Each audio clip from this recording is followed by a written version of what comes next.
चीन के साथ युद्ध में भारत सरकार ने वायुसेना का इस्तेमाल क्यों नहीं किया? 1962 चीन और भारत का युद्ध। आधुनिक भारतीय सैन्य इतिहास में ये संभवतः सबसे प्रसिद्ध क्या होता अगर है क्या भारतीय वायुसेना 1962 के चीन भारत युद्ध के दौरान स्थिति को भारत पक्ष में मोड़ सकती थी? जैसा कि पता चलता है कि युद्ध के दौरान इस प्रश्न पर गर्मागर्मी बहस चल रही थी। युद्ध के अभी भी गोपनीय आधिकारिक रिकॉर्ड के अनुसार, जिसे डिफेंस ने प्राप्त किया है, भारतीय वायुसेना को सफलता का भरोसा नहीं था, जिसे रक्षा मंत्रालय ने 1992 में लिखा था।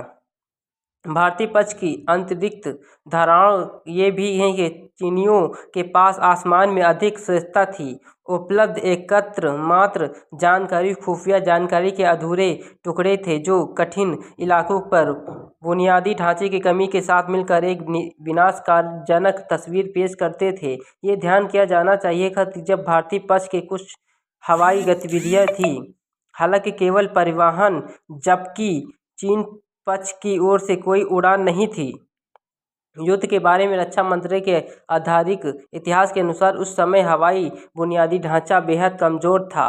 कोई ग्राउंड नहीं था। लेह में उपलब्ध एकमात्र रेडियो लिंक की रोज मुश्किलें से 16 किलोमीटर थी और प्रति विमान प्रतिदिन केवल एक ही उड़ान भर सकता था। पूर्वी मोर्चे पर जंगल से ढके इलाके में पहले से ही बिखरी हुई पैदल सेना के लिए नज़दीकी हवाई सहायता को जोखिम भरा बना दिया। हालांकि सेना निश्चित रूप से हितचित रही थी, लेकिन हवाई सहायता के प्रति सख्त चेतावनी वास्तव में खुफिया और कूटनीतिक चैनलों से आई थी। जिन लोगों से वायुसेना को तैनात न करने का भारत के निर्णय को सबसे अधिक प्रभावित किया, वो थे आरबीआई के निदेशक, भारत में अमेरिकी राजदूत और रक्षा के लिए ब्रिटिश सलाहकार। आईबीआई निदेशक मालिक ने अपने संस्करण में लिखा है कि चीन के बमबारी वर्ष विमान मर्डर तरह दक्षिण में घुसने में सक्षम थे, खास तौर पर भारत में रात्रिकालीन इंटरसेप्टर की अनुमति देखते हुए वे भी चीन संस्थाओं के बारे में खुफिया जानकारी एकत्र कर रहे थे। दूसरी ओर, यदि चीन अपनी वायुसेना का उपयोग करता तो पूरा गंगा का मैदान और कम से कम कोलकाता तक का क्षेत्र खतरे में पड़ सकता था।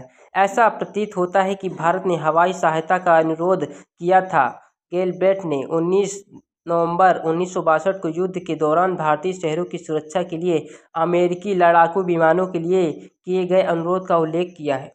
अधूरा अनुरोध पूरा नहीं किया गया, अतः एक ब्रिटिश सैन्य सलाहकार प्रेस ब्लेक ने नेहरू को अपनी पेशकश सलाह दी है कि वायुसेना का उपयोग केवल सामरिक उद्देश्यों के लिए किया जाना चाहिए, क्योंकि इससे युद्ध बढ़ेगा, और इसीलिए वायुसेना का उपयोग न करने का निर्णय लिया गया। उस समय वायुसेना मुख्यालय ने इस कदम का समर्थन किया। युद्ध समाप्त होने के बाद चीफ ऑफ जनरल स्टाफ कौन ने अपने 1967 के संरक्षण में कबूल किया कि भारत ने इन अभियानों के दौरान हमारी वायुसेना को करीबी समर्थन भूमिका में न लाकर बहुत बड़ी गलती की। लेकिन अभी रिकॉर्ड के अनुसार वायुसेना मुख्यालय ने अलग अलग समय पर चीनी हवाई खतरे के बारे में अलग अलग अटकल किए थे। रक्षा मंत्रालय के आधिकारिक सैन्य इतिहास में लिखा है कि आक्रमण हवाई सामर्थ्यों के इस्तेमाल से बचाने के लिए फैसले के पीछे की सोच का कोई सटीक या प्रामाणिक दस्तावेज नहीं था। अगर आपको हमारी जानकारी अच्छी लगी हो तो हमारे चैनल सब्सक्राइब करें, कमेंट करें, लाइक करें, शेयर करें, बेल आइकन दबाना ना भूलें।